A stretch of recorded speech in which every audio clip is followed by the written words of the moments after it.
Guy 35 girl 35 girlfriend cheated on me with mutual friend who is a lesbian. Need help moving on.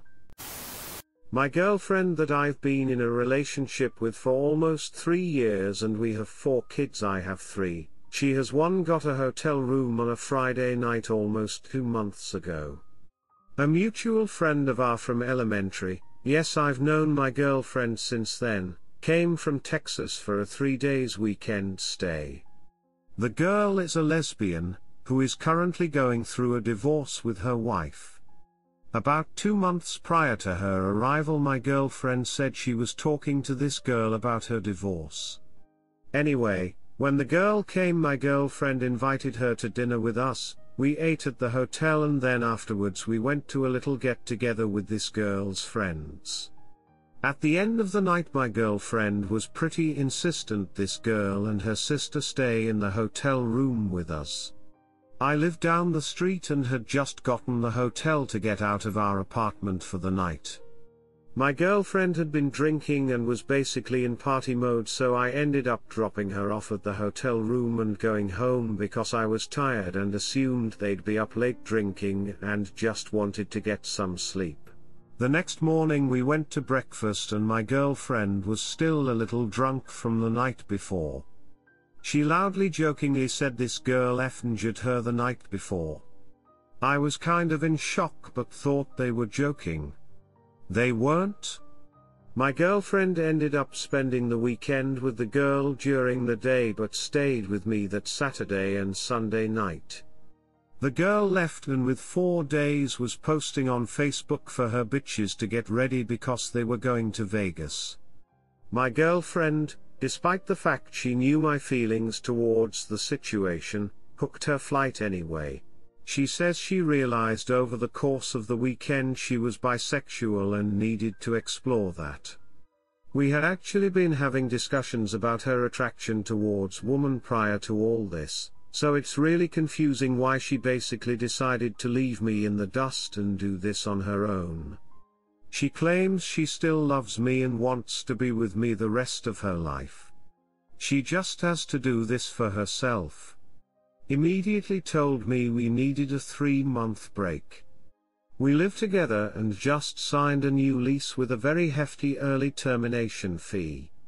I can barely sleep. I'm having nightmares. I know it would be best to get out of my lease, but that's not an option. Found out more happened in the hotel room. My ex-girlfriend actually woke this girl up and seduced her with a massage etc., so I'm thinking she got the hotel room as she planned this all out. SH claims that's not the case. This girl is not in any way attractive, more of a masculine type lesbian. There is absolutely no future with them together and my girlfriend claims she knows that, but seems completely infatuated at the moment. I'm crushed. She threw our relationship away over basically nothing. I told her I'd be comfortable with her talking to another girl, but wasn't comfortable with her continuing on with this one and she doesn't care. She says her friends and family all know what's happening and feel we'll stay together no matter what. Obviously, I'm moving out as soon as my lease ends. In the meantime I basically needed to get this off my chest.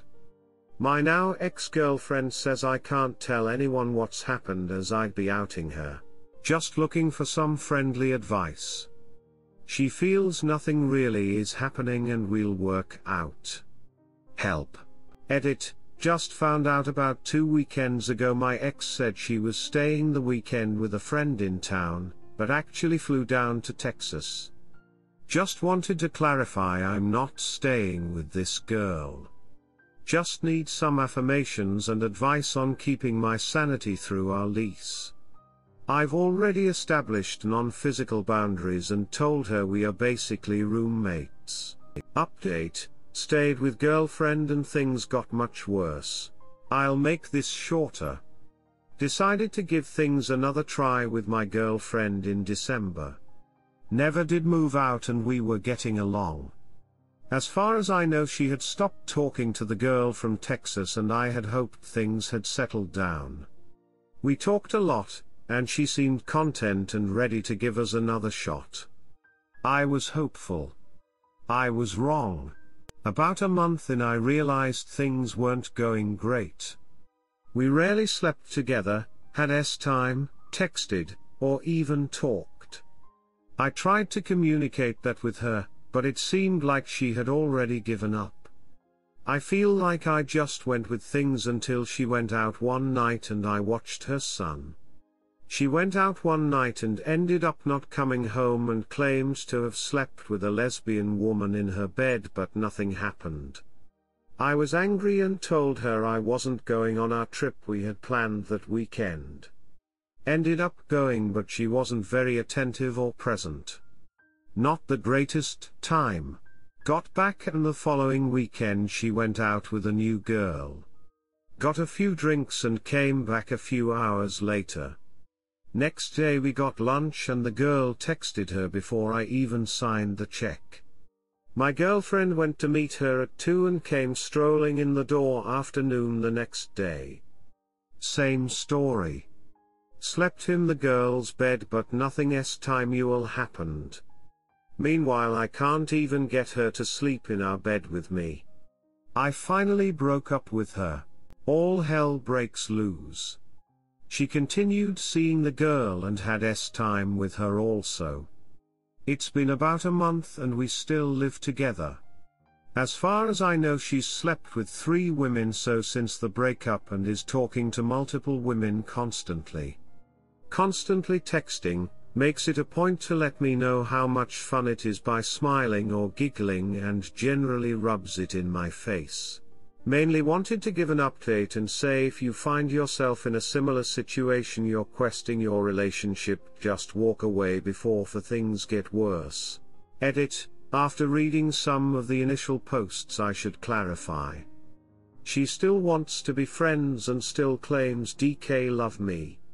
We have slept together twice since the breakup. We are amicable and can get along enough as long as I'm not digging into the subject with her. My lease is a lot to break and I only have 3 months left. Obviously, for my own mental health, I know it would be best to leave entirely, but I am doing the best I can given the circumstances. Update: fiancé left me for step-brother. My fiancé of 5 years left me suddenly. She has a lot of emotional issues and had been diagnosed with BPD at one point. Long story, but our relationship was very tumultuous to say the least. At the end, she broke up with me via text on our 1-year engagement anniversary, letting me know she had feelings for my stepbrother. He had been coming over for years with his 2 little girls, so our kids could play and we could visit. He had recently broke up with his fiancée, no idea if it has to do with this, and apparently soon after him and my now ex-fiancée started an emotional affair, all while he continued to come over. After a series of escalating issues culminating in him asking me why I was in my apartment and getting in my face to fight that I shared with her while I was grabbing my vacuum after moving out. I am finally free of the situation and moved into my new place. I have kids that I have shared custody of, and she has 1 child who spent the last 4+ years together. My stepbrother also has children. I am doing okay. Still young enough. Have a good job and am optimistic to be single. Never have been, and that part makes me happy for the future. The question I have, for a random audience, is if you were in my shoes, would you continue to have a relationship with either of them? Keep the kids involved with each other but not continue the relationship with the 2 adults. Go on about life as if nothing occurred with a smile and continue to be friends as they want me to be. Edit, I completely messed this post up. I am choosing not to have a relationship with either of them. Please excuse my massive mistake with the post. Do not have a relationship with either of them and move on with my life. I've chosen D, but would like to hear from others. Would also like to add that me and my stepbrother's parents that raised us are both passed away. No one on my mom, his stepmom, or my stepdad, his dad's side of the family has anything to do with him even before this incident, and I regret ever bringing him back into my life. He has a long history with law, drugs, homeless, etc. Also, we have no mutual children together. Redditor's reactions, story 2 after. Redditor 1, hell no. Your fiancé is a serial cheater for 2 years according to your post history. Add in the BPD and I bet she treats you like complete acid. Don't expose your children to that. Your step-brother was supposed to be family and stole your fiancé. For what ungodly reason are you okay with A? You enjoy setting yourself on fire to keep them warm. Prioritize your own damn needs for once in life. One day, all of this is going to explode inside you and it will not be in a healthy way. Grey Rock and the 180 Method are your friends. How in the world can you be okay with your serial cheating ex getting together with your stepbrother, it getting physically abusive and then just acting like nothing happened? What in the world are you doing? Redditor 2, why have a relationship with either of them? You don't have to have a relationship with co-parenting your children. One of my extended family has zero to do with their ex, they just drop their kids off when it's their turn, make sure they're with the other parent and leave them until it's the other's turn for visitation. Redditor 3, never ever speak or see them again. I'm sorry you're going through this, praying for you. Story 2, need advice 35M on how to proceed since affair 33F discovered. This Friday will be 1 month since I figured it out. We were friends for 1.5 years, and we've been together now for 9, married for 3 as of last week. I'm assuming that the affair has been going on since early summer when she changed jobs. I was unhappy for months and had a feeling something wasn't right, which prompted me to figure it out. She's conflict avoidant, which I never realized because we've never had real issues. We've had moments of unhappiness, I'm sure, but no serious issues. The person she's with now was a boss mentor at her previous job and is nearly twice her age. When confronted originally, she broke down with the "I've been unhappy for a long time," and then days later during another conversation she characterized our marriage as never spending quality time together. We've remodeled multiple houses and still made time for movies, dinner, friends. When talking to my best friend about this, he even said that's BS because it's always stuff to schedule things because we're always busy together. This year hasn't been great past the start of the year, but I know now it's because her time wasn't devoted to us. She has been acting so outside of her normal character that it's bizarre to interact with her. I've brought facts to her and she'll outburst to change the subject or avoid the question altogether. I think the affair is a form of escapism. It's all very frustrating. It all kind of feels like a fever dream. I'm sure I'm different in that the sexual aspect isn't what really bothers me. It's the betrayal and neglect. Tomorrow I start seeing a therapist individually. We can't do couples counseling because she's still talking to the AP and says she doesn't want to work on the marriage.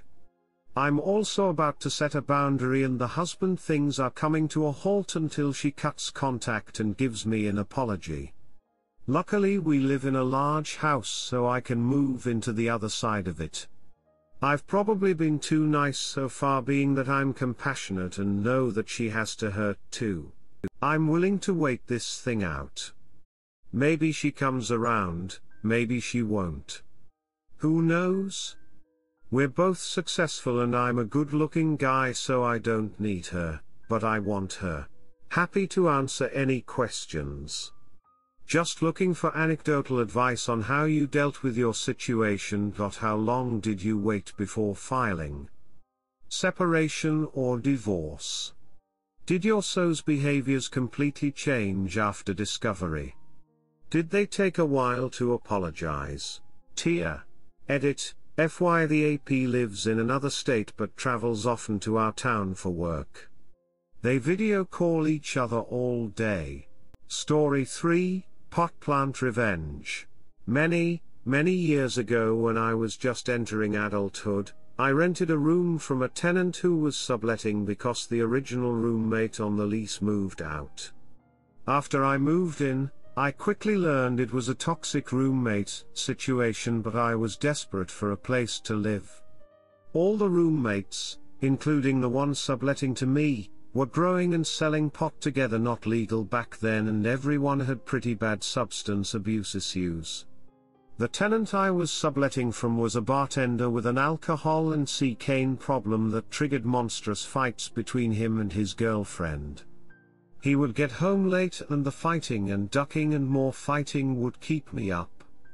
I had to be at work at 6 a.m., so it was a really hard situation for me. There were 2 other roommates that smoked a lot of pot, drank, and slept mostly, which was fine by me, but one of them had a young daughter who would stay with her part-time and she was not being cared for properly.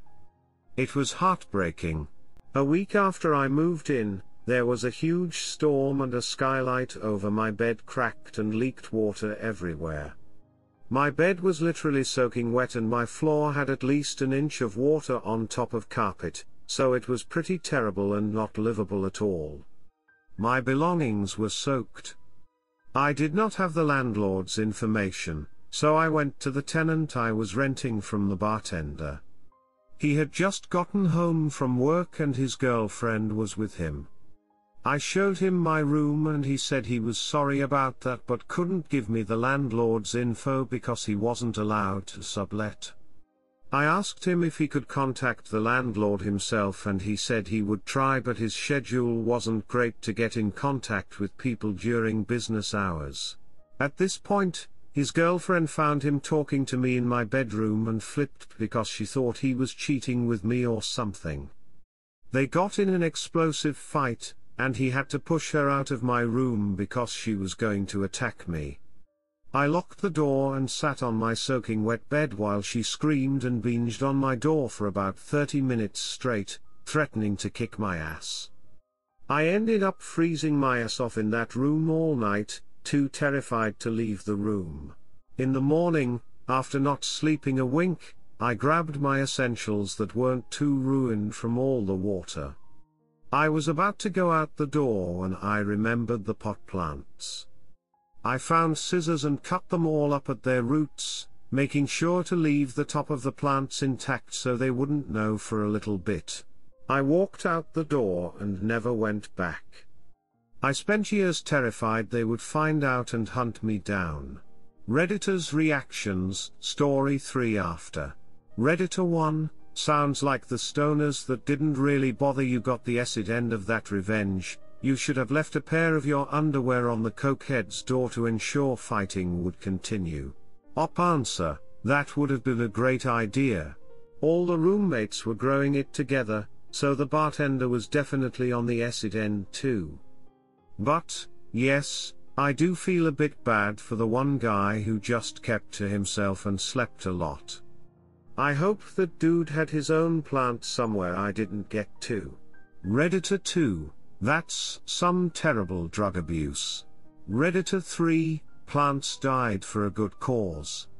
Good you were able to get out of there relatively unscathed. Story 4, rest in peace. Allow me to ramble, as is my habit. A few years back I wound up in Florida for technical training. A week of cramming to take an industry test, interspersed by as much food as my expense account would reimburse and as much bourbon as it took to knock me out for 7 hours. You IT guys can feel the angst, right? This time around, I actually knew a pretty good slice of the material, and I got bored and chose to take the certification exam a day early. Got a good score, so I'm done and it's only 10 a.m.